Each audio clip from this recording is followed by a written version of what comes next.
네, 내일의 수익을 위한 주간 전략에 오신 여러분 환영합니다. 전 아나운서 연아고요. 역시 우리 실전 매매 항상 우리 그 수익을 많이 벌어다 주시는 우리 업사부님과 분석을 매일 잘해주셔서 우리에게 병신. 아니에요. 정말 종목별로 쏙쏙쏙 잘 꼽아주시는 우리 이창희 본부장과 함께하겠습니다. 어서 오십시오. 안녕하십니까. 아니 제가 생각해 보니까 새 정부 들어서 처음 하는 거더라고요. 그렇죠. 지난주가 그쵸. 네. 우리가 지난주 현충일 때문에 현충일. 못해가지고 네. 그래서 와 진짜 6월 랠리가 진짜 시작이다. 오늘 와서 좋은 얘기만 하다 갈 수 있겠다 이렇게 생각을 했거든요. 네. 근데 실제로 어제까지만 해도 굉장히 좋았잖아요. 아 지금 어제까지라고 말하는 게 너무 마음이 아픈데 진짜 어제까지만 하더라도 와 2,900선까지 돌파하기도 하고 뭐 오늘 코스피는 790선 위에 돌파하면서 되게 좋은 흐름을 진짜 가지기도 했었거든요. 그래서 실제로 저희가 주간 전략에서도 많이 말씀드렸지만 정책주들 진짜 말씀드렸잖아요. 뭐 지역 화폐라든지 그다음에 남북 경협도 얘기했었고 뭐 AI 관련된 이런 이야기들 했었는데 정말 잘 갔었거든요. 그래서 잘 옥석 고르게 해주셨는데 이제 오늘의 전략이 조금은 달라질 것 같습니다. 여러분들 끝까지 좀 집중을 해주셔야 될 것 같습니다. 와 오늘 아침에 제가 오늘 개장 방송하는데 그래도 장 초반에 예측가는 나쁘지 않았었거든요. 그래서 오늘도 상승 출발할 것 같습니다. 이렇게 하고 장 문 열어보겠습니다 했는데 상승 출발했잖아요. 그래서 상승 출발했는데 거의 열자마자 한 10분 만에 갑자기 쭉쭉쭉 빠져서 무슨 일이지? 하고 딱 화면을 보니까 속보가 계속 나가고 있더라고요. 아 그래서 너무 좀 안타깝고 마음이 아픈 상황입니다.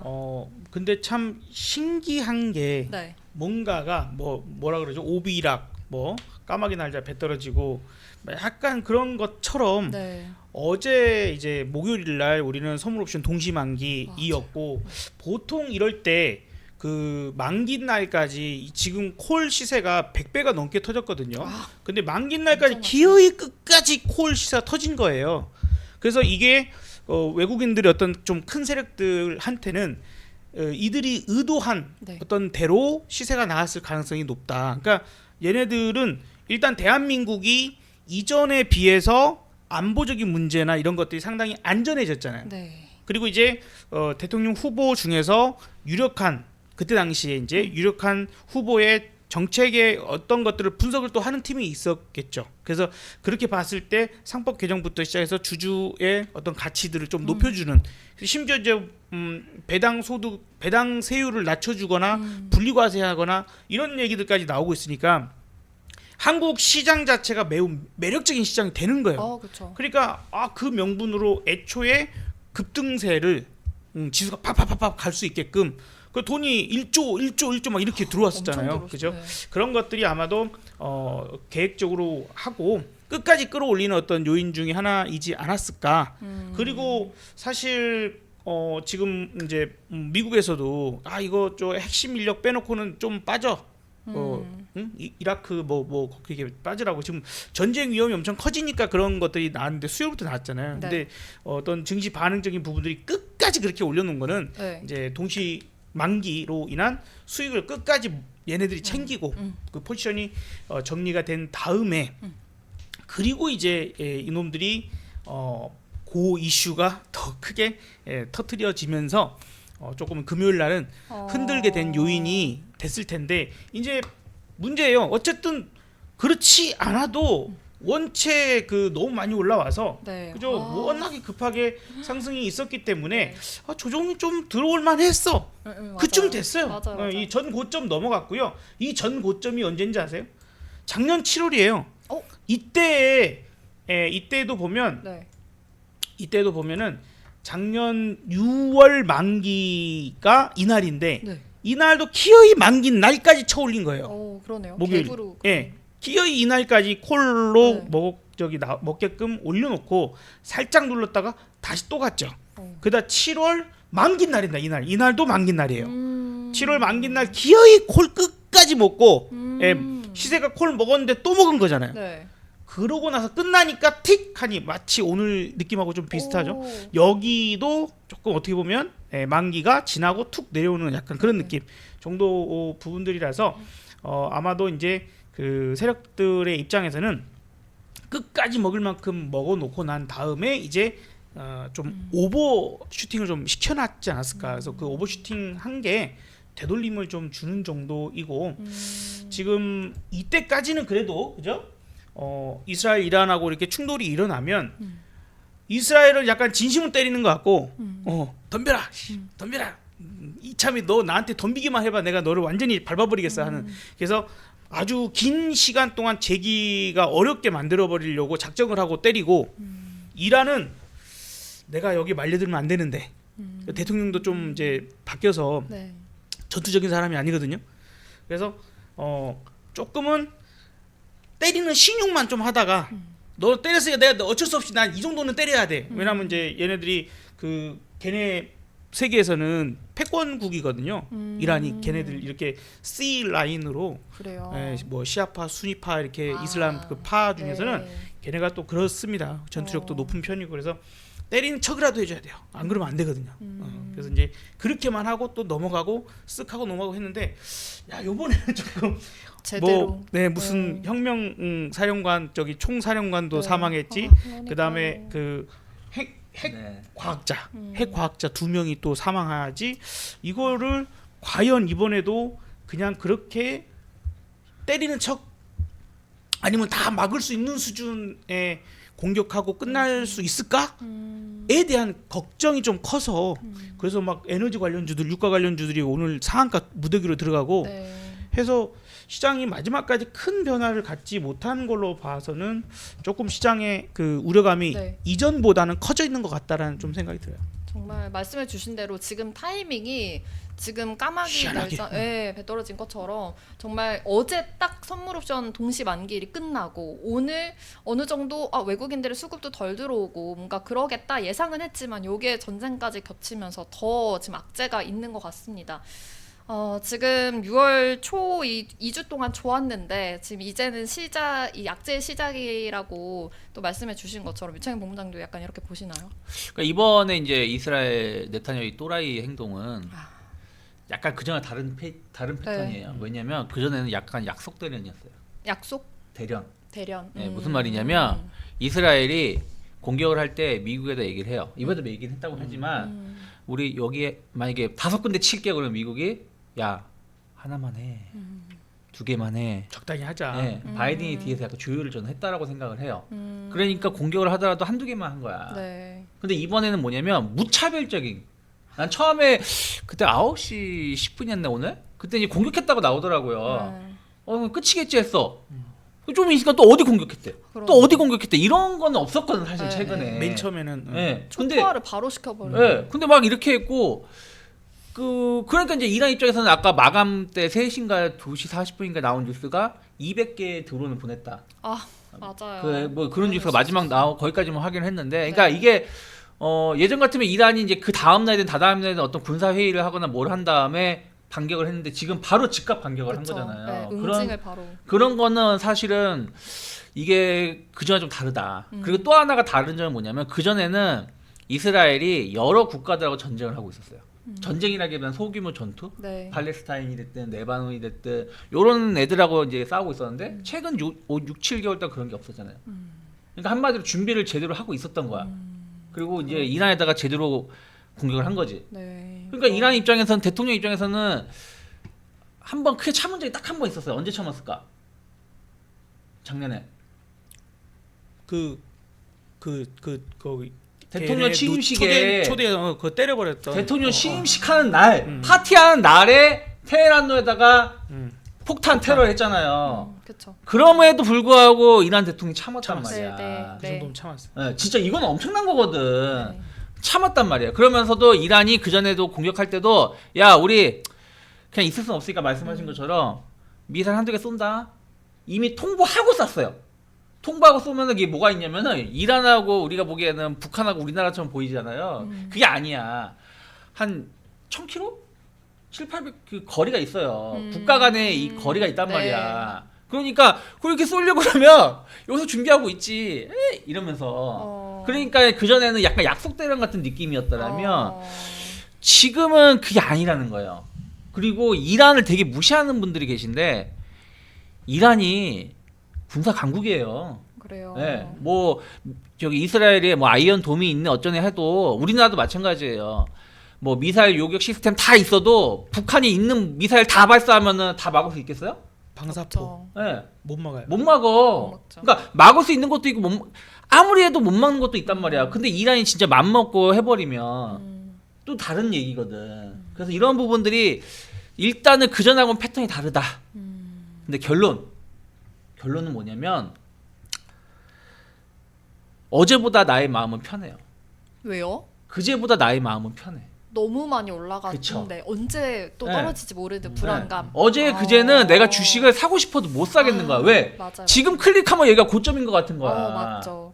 그게 한 일주일 갔어요. 맞아요. 그러니까 사야 돼, 사고 이건 아닌데 하면 올라가 있어. 맞아. 누르면 사야지 하면 올라가 있고. 그러니까. 그러니까 어떻게 보면 나중에 화가 날 정도로. 어. 야, 근데 오늘은 편해. 편한 거야. 그리고 그렇긴 이게 하네. 문제가 우리나라의 문제가 아니잖아. 예를 들어서 작년 연말처럼 우리나라의 문제였어. 그러면 이게 해결이 될 때까지는 못 간단 말이야. 근데 쟤네 문제는 그래 2, 3일 정도 그렇게 하고 러우 전쟁도 이게 지나온 나라야. 지나왔잖아요 우리가. 그 난리를 볼 때도 별 영향이 없었어. 그러니까 오히려 마음이 편한 거지. 왜? 뭐 오늘 당장 못 사더라도 다음 주 보면서 사면 되지. 맞아. 어. 이젠 살 타이밍이 네. 조금은 보이는. 손실 보더라도 내가 최고점은 아니잖아. 맞죠. 그러니까 오히려 마음 편. 근데 그러네요. 지금 주식하는 입장에서. 그러니까 마음을 그렇게 먹고 계시면 될 것 같아요. 저도 지금 그런데 이제 공교롭게도 저는 이제 이번에 좀 해외 여행을 다녀오면서 미리 조금 정리를 해서 6월 4일 날 오후에 출발했거든요. 그래서 그날 조금 정리를 하고 다음 날 그 해외에서 호텔에서 오전에 또 더 팔면서 또 현금 조금 만들고 그리고 이제 와서는 월요일 아침에 도착을 했어요. 그래서 월요일 아침에 9시 좀 늦게 좀 도착을 하게 됐는데 또 그때 또 열심히 팔고 그래서 현금이 좀 많아진 상태가 되고 근데 이제 말씀하신 것처럼 어쨌든 현금 들고 있는 상태에서 밀리면 사기가 너무 좋은 거죠. 그렇죠. 네, 밀리면 사야지 라는 마음을 아예 계속 먹고 있으면 된다. 방금 얘기를 너무 잘해주신 거는 우리의 문제가 일단 아니에요. 그리고 최근 며칠간의 이제 대선이 끝나고 네. 외국인들이 현물을 왕창 싸들고 들어오기 시작했잖아요. 네. 이제 그 흐름 패턴이 네. 지금은 얘네들도 어차피 전쟁이다 뭐다 이게 조금 문제가 있고 네. 이게 단순히 이란과 이스라엘만의 어떤 문제일 건지 아니면 이 사태를 가지고 동시에 뭐 레바논이 됐든 뭐 어디가 됐든 오맨 네. 오만인가요? 아예 중동으로 뭐 퍼질지. 그렇죠. 이쪽이 전체적인 공격을 하는 네. 그렇게 돼 버리면 세계 대전이 되잖아요. 그러네요. 3차 세계 대전. 그래서 네. 옛날에 뭐 무슨 예언가들이 중동에서 뭐 3차 대전이 일어난다 어쩐다 했는데 와 이게 현실이 돼 버릴 것에 대한 어떤 두려움. 이거에 과연 최소한 에너지에 대한 문제가 발생을 하잖아요. 네. 유가나 천연가스 이런 부분들에 문제가 발생하고 미국은 또 거기에 따라서 물가를 어떻게든 잡아야 되는 상황들이었는데 맞아요. 이거가 올라가 버리면 네. 물가 잡기는 정말 어려워지니까 여러 가지로 조금 복잡한 상황이 생기긴 할 거다. 그리고 되려 그러면 어딘가에서 빠져나오는 돈들이 이거 위험하네. 그리고 빠져나오는 돈들이 미국 시장도 어쨌든 막 이리저리 흔들릴 수 있잖아요. 간접적으로라도 전쟁할 수 있는 상황이 되니까 또 뭐 얘네들이 또 미쳤네 하면 또 9.11 테러처럼 또 테러 일어날 수도 있는 거고 미국 같으면 그러면 이제 오히려 외국인들이 이 바라보는 관점에서는 대한민국 시장이 정상이 아니었었던 거죠. 정상이 아니었었던 거예요. 이제 지금 어떻게 보면 좋아진다가 아니라 이제 우리는 정상화가 되어 가는 과정에 있었던 것뿐이에요. 3,000포인트, 3,500 그 가야 돼요. 우리가 코로나 때 돈 풀려가지고 시세가 엄청나게 네. 올랐잖아요. 네. 그 고점을 네. 주요 국가 중에서 유일하게 우리나라만 못 넘어갔단 말이에요. 다른 나라는 다 넘어갔어요. 그거 넘어가는 게 정상이라고 저는 생각해요. 그러니까 3,300포인트 이상으로 가야 되는데 그 과정 중에 우리 빠르게 가고 있었던 것뿐이에요. 이제 말씀하셨던 우리나라의 문제가 해결되니까 그것이 그러네요. 그래서 뭐 누가 대통령이 됐다 하더라도 증시는 이제 속도의 차이는 있겠고 높이의 차이는 있겠지만은 올라는 갔을 거다. 그리고 이제 지금 이전 정권하고는 상당히 다른 것이 네. 대북 대남 방송 서로 껐죠. 그니까요. 그다음에 그 전단 살포 못하게. 그러니까 서로가 자극하지 않는. 그래서 우리의 국지적 어떤 문제, 전쟁의 문제, 이 문제가 가라앉는 그런 이제 상황을 외국인들은 높게 평가를 하고 있는 것 같아요. 그래서 여기가 일단은 좀 더 안전해졌어. 네. 이전보다는. 그래서 야 가야 된다라고 하면 한국이 저평가돼 있고 한국 시장에다 돈 넣기가 좋아. 여기다 넣자. 하니까 뭐 하루에 1조씩 딱딱딱 때리면서 들어오잖아요. 그거를 맞아. 여러분들이 생각하시고 지금 밀려? 그래 밀려라. 이씨. 밀려라. 난 산다. 그리고 이제 그걸 어떤 걸 사야 될까? 그러면 지금 이제 앞으로 핵심적으로 우리나라에서 돈을 쓰면서 이루어질 정책들을 네. 보면 되겠고, 그건 뭐 2부에 얘기하면 되겠죠? 맞아요.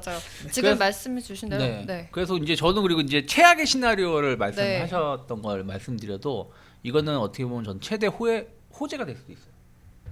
차라리 이 전쟁이 예. 어... 그러니까 최악의 상황, 레바논도 참전하고 사우디도 참전하고 해가지고 뭐 세계 우리한테는 뭐 한다고 하더라도 네. 이거는 증시에 또 다른 호재가 될 수 있는 게 이거는 음모론이에요. 만약 그렇게 된다, 예를 들어서 그렇게 가면 안 되지 당연히. 근데 만약 그렇게 된다, 그럼 지금 관세 협정 그냥 다 백지 그냥 다 없어질 거예요. 미국이 이게 너무 큰 문제니까. 이게 더 큰 문제니까 맞아요. 야 얘 관세 이거고 지금 그쵸. 그러니까 트럼프 입장에서는 관세 얘기를 한 발 물러설 수 있는 명분이 있는 거예요. 그러네요. 전 제가 생각엔 그래요. 그럴 것 그리고 또 같아요. 유가가 급등했어. 맞아요. 유가가 급등한다고 하더라도 전쟁은 이란하고 이스라엘이지 이란하고 이스라엘하고 사우디가 아니라는 거예요. 물론 이란도 최대 산유국 꽤 산유국이 많긴 하지만 이스라엘 사우디라든지 혹은 또 러시아의 금수 조치가 좀 풀릴 수도 있어요. 그러니까 유가는 올라가다 다시 내려올 가능성이 높다는 거지. 그러니까 최악의 경우는 유가가 뭐 110달러 가냐 이럴 수도 있는 거잖아요. 네. 근데 설사 그렇게 간다고 하더라도 다시 내려올 가능성이 크다라는 거야. 그러면 오히려 그리고 또 다시 안전자산이 미국으로 갈 수도 있어요. 달러 강세. 오늘도 환율이 갑자기 급등했잖아요. 네. 10몇 원이. 그러니까 이렇게 되면은 미국에서 지금 우리가 관세 때문에 걱정했었던 부분들이 상당 부분 뒤로 미뤄지거나 후퇴될 가능성도 있다. 대신에 그로 인해서 충격은 나올 수 있겠죠. 말씀한 것 최악의 상황에서 충격이 나온다고 하면 네. 이번에도 관세 때문에 폭락 나왔다가 네. 올라왔잖아요. 네. 저는 빠르게 회복할 수 있다 생각하고 있어요. 그러니까 그때는 다시 기회가 될 수 있다. 그러니까 최악의 상황도 기회고 어쨌든 이로 인해서 예전처럼 뭐 한 일주일, 2주 정도 영향 미치고 끝난다고 하더라도 기회고. 그러니까 저는 여기에 대해서 물론 너무 안일하게 생각하는 거일 수도 있겠지만 결국에는 주식시장은 진짜 아까도 우리 방송하기 전에 야 정말 악재는 예상하지 못한 데서 악재가 나온다 맞아요. 이런 얘기 한번 했었잖아요. 이 예상 못했었던 부분이잖아요. 그쵸. 이 부분은 사실은. 갑자기 오늘 이게 때려볼 줄 네, 알았냐. 그러니까 그래서 이런 예상하지 못했던 데서 단기 악재가 돌발 변수가 발생했지만 이 돌발 변수는 우리나라의 영향이 아니고 또 미국과 유럽에서 발생한 문제가 아니다. 네. 중동에 한해서의 문제이기 때문에 영향은 그렇게 크질 않을 것 같다. 러우 전쟁하고 다르잖아요. 러우는 유럽에서 발생한 전쟁이고 그러니까 그런 영향을 좀 다르지 않을까? 그리고 그렇게 되면 이쪽 섹터가 강해지겠구나 싶은 게 또 눈에 좀 딱 더 보이죠. 명확해지죠. 네. 그러네. 대표적인 게 방산일 테고. 그래서 오늘도 뭐. 되려 2,600개 종목들 중에서 내가 어쨌든 다 살 수가 없잖아요. 네. 그러면 옥석고르기가 그 중에서 너무 눈에 그렇죠. 보이는 거죠. 옥석 고르기를 당장은 그러니까. 무엇이 좋겠는가와 그리고 이제 그게 끝나서 저점이 확실하게 잡혔다 그러면 또 다시 이제 갈 만한 종목으로 갈아타기를 또 쉽게 실현할 수 있는 또 그런 것들도 충분히 되지 않나. 그리고 이제 사실 아침에 오늘은 우리 유채한 본부장께서 그 라이브 공개 방송을 네, 하셨는데 봤어요. 애초에 장 시작 전부터 오늘 장 조금이라도 떠서 시작하면 확 밀린다. 콕 정확하게 그쵸. 되니까 그러니까요, 오늘 푸스로 또 역시. 수익이 또 꽤 나왔거든요. 그러니까 네. 우리는 어쨌든 시장이 떨어지면은 푸스로 수익 나게끔 또 준비가 되어 있으니까 또 그런 부분에서는 좀 그런 준비를 좀 하시면 어떨까요? 더군다나 우리나라도 이제 야간 파생 시장이 열렸어요. 6월 9일부터 거래량은 별로 없지만 이제 어쨌든 그런 식으로 대비를 할 수 있는 것들이 좀 더 마련이 좀 더 되는 부분들인 것 같아서. 네. 아니 지금 너무 중요한 말씀들을 다 해주셔가지고 일단 세 가지로 한번 정리를 해보자면 일단 첫 번째가 우리나라 문제가 아니라는 점. 우리나라 문제는 이제 정치적인 리스크가 해결이 되면서 허니문 랠리도 펼쳐졌고 이제 외국인들도 많이 들어오니까 이제 정상적인 범위로 가고 있다라는 점 확인하시면 좋을 것 같고 두 번째로는 아무래도 이 지금 전쟁이라는 이슈가 너무 좋진 않지만 투자자 입장에서는 오히려 지금이 기회가 될 수 있다라는 점까지 파악을 해보시면 될 것 같고 또 유창희 본부장님께서 말씀해 주신 대로 이거는 글로벌적인 문제다 보니까 보니까 관세로 인해서 계속해서 흔들렸잖아요. 근데 오히려 이런 전쟁으로 인해서 조금은 시선 회피가 될 수도 있으니까 이 점 파악해 보시면서 이제는 진짜 옥석고리가 조금 더 눈에 보일 것 같거든요. 이런 종목들 이제 실제 우리에게 수익을 가져다 줄 종목들 2부에서 만나보도록 하겠습니다. 내일 뵙겠습니다. 내일 봬요.